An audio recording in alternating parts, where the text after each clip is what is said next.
A sports reporter casually admitted making up quotes when her sources would not or could not talk to her in time for her live shot. I would make up the report sometimes because A, the coach wouldn't come out at halftime, or it was too late. And I was like, I didn't want to screw up the report. So I was like, I'm just going to make this up. That's Charissa Thompson on the Pardon My Take podcast talking about her work as an NFL sideline reporter. But many of her colleagues, both current and former, are not amused. One called it a firing offense. Another says the harm done to their entire field is profound. We wanted to ask somebody who has done the job about this, so we called Lisa Guerrero. She was a sideline reporter for ABC's Monday Night Football. She's now a correspondent for Inside Edition. And she wrote about her experience in her memoir, Warrior, My Path to Being Brave. Good morning, Lisa. Good morning, Michelle. So as bravely as you can, I know this is a crazy question for some people, but for people who don't know, what is the role of the sideline reporter? You know, you get just a few minutes during every game to convey a few key points about a player's past. And also, importantly, you interview either the player of the game after the game.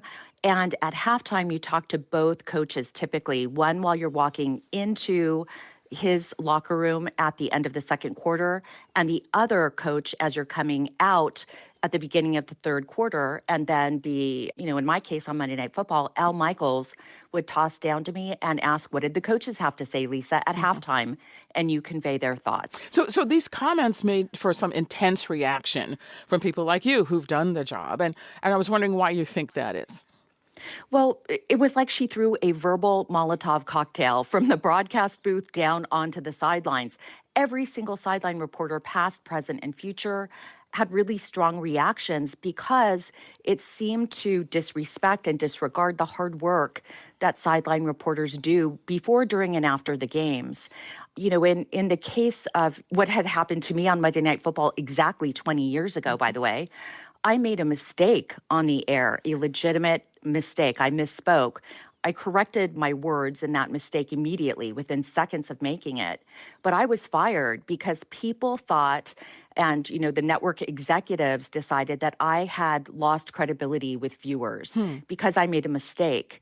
So it's interesting to me that 20 years later, you see a woman who didn't make a mistake. She intentionally decided to mislead viewers. Wow. And that in itself, to me, is a much more drastic example of somebody losing credibility with viewers. Do you think that some of this is the fact that so many sideline reporters are women now?